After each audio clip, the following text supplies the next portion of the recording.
up at the night sky, one of the brightest, most beautiful lights you'll see isn't a star at all.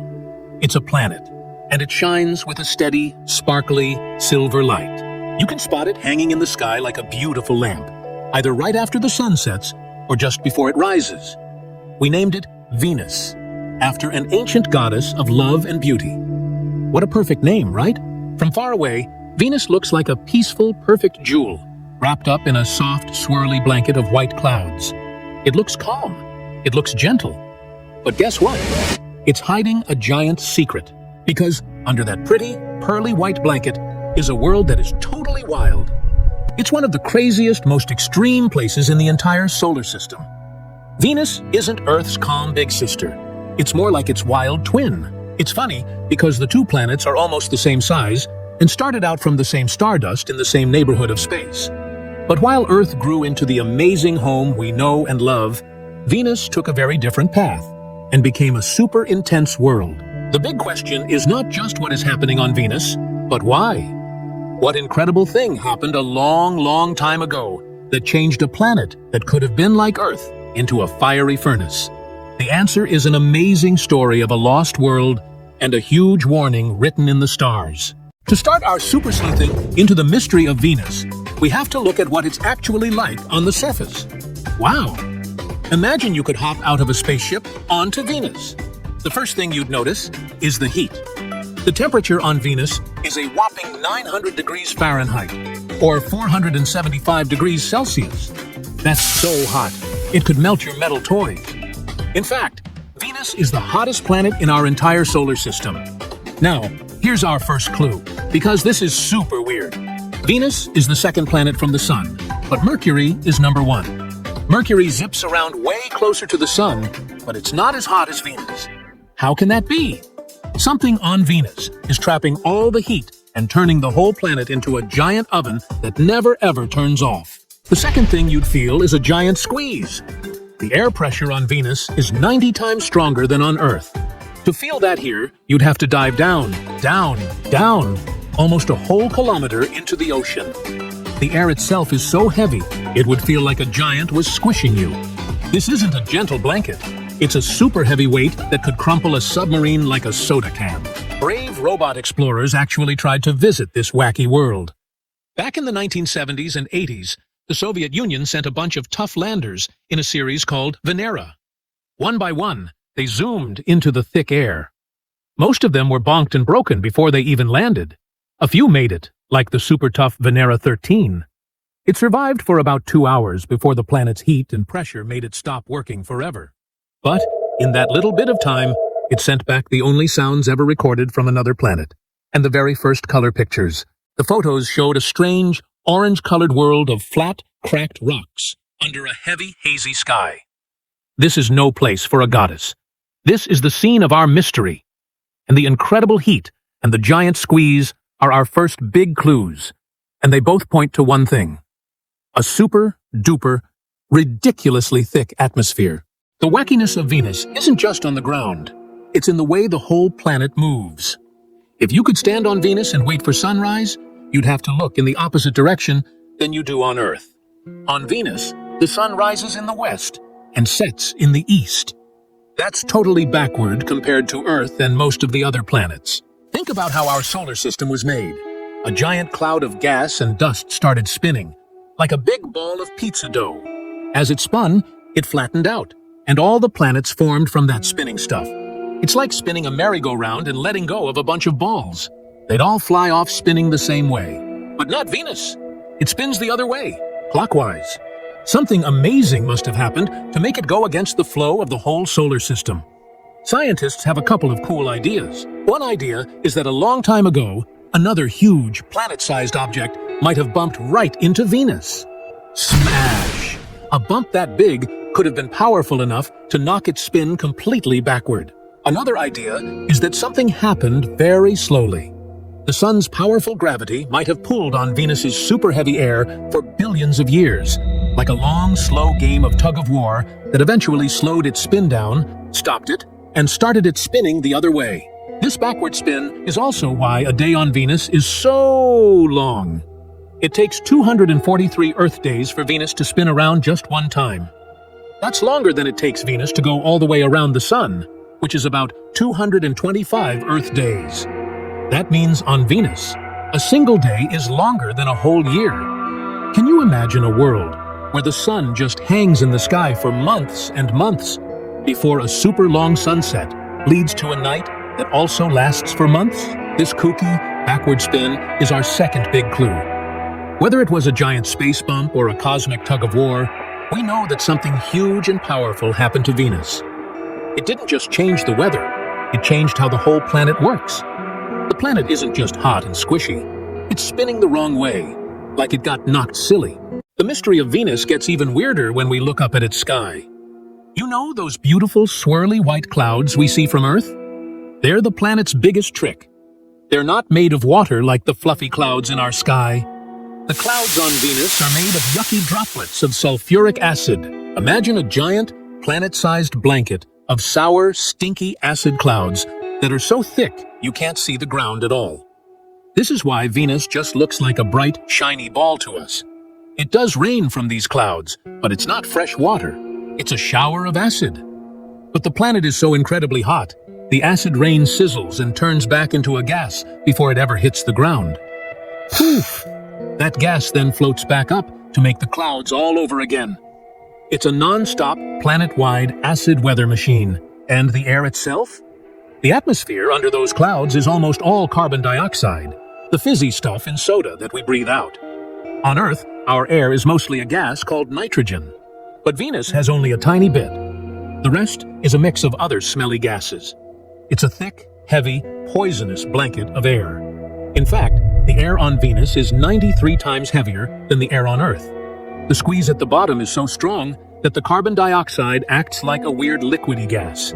You could almost say the ground on Venus is covered by a giant ocean of fizzy air. This yucky blanket is the key that connects all our clues.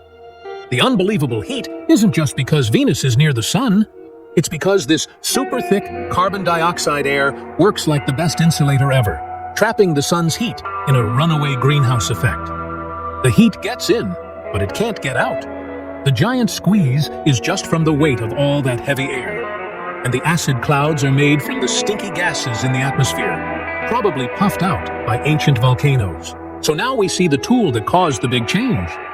We have the heat, the pressure, and the backward spin. And we have this thick, yucky, acid-filled air. All the clues are on the table. But the biggest surprise of all, the answer to what really happened to Venus isn't just about what the planet is now, but what it once was. We are so close to figuring out the biggest secret of Venus. A story that explains how it went from a possible paradise to a super hot world.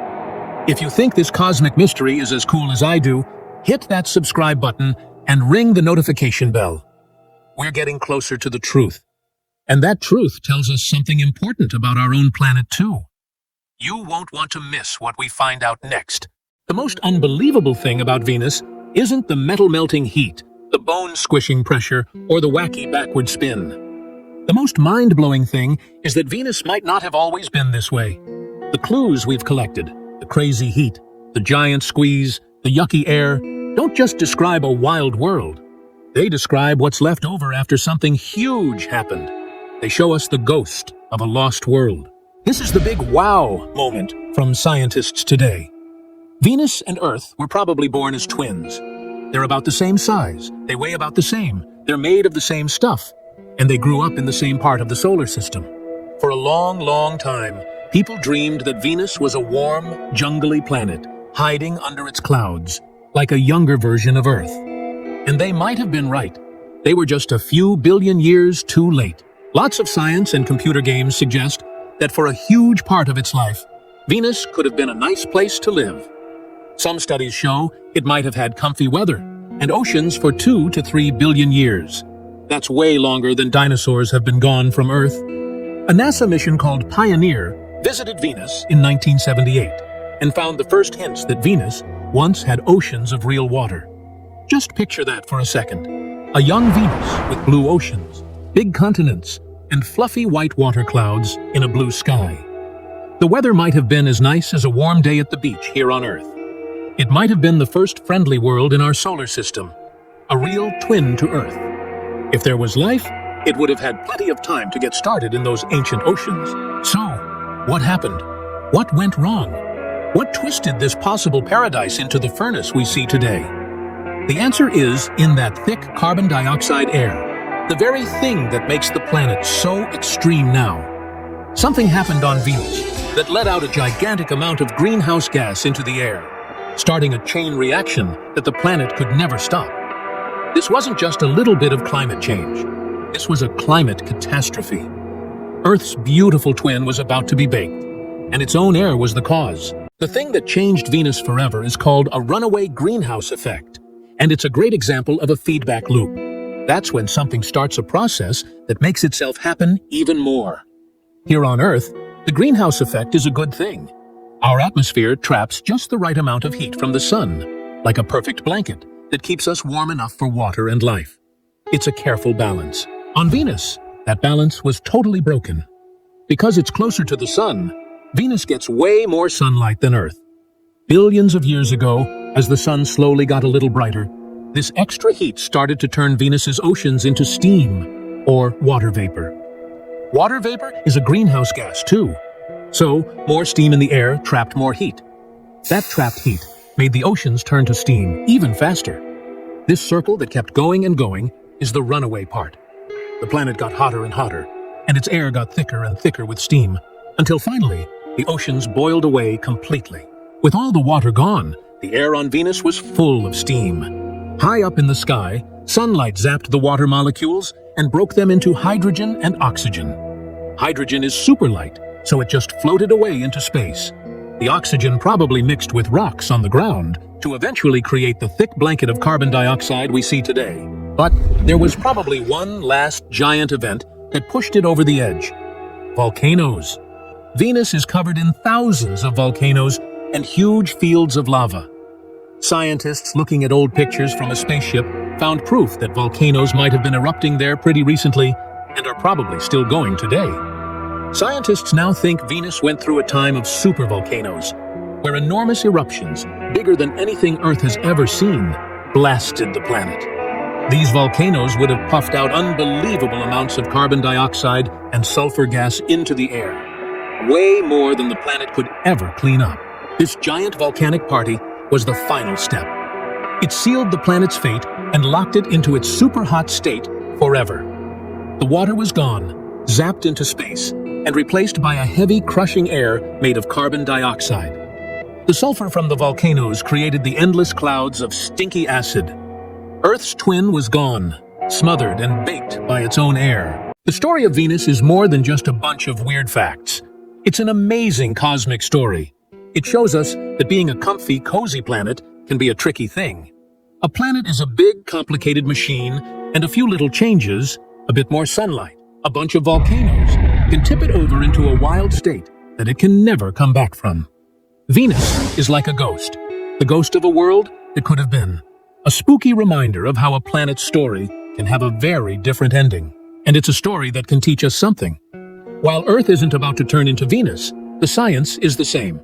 The story of Venus shows us, in the biggest way you can imagine, how much greenhouse gases can change a planet's weather.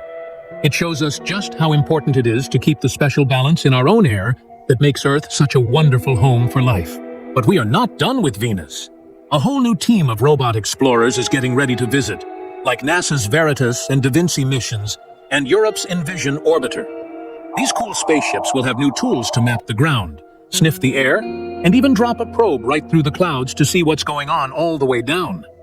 They're going to look for clues from its ancient oceans and try to finally understand why Earth's twin took such a different path. They're going to investigate the great solar system mystery, why one twin lived and the other one didn't. The solar system is full of incredible stories of how things were made, how they were broken, and how they keep surprising us. The story of Venus is just one of them. What amazing secret should we explore on our next adventure? The giant volcanoes of Mars, the methane oceans of Titan, the icy fountains of Enceladus? Tell us your ideas in the comments below. And if you want to keep exploring the weirdest and most wonderful secrets of our universe, don't forget to subscribe and share this video with a friend who loves space. Thanks for watching.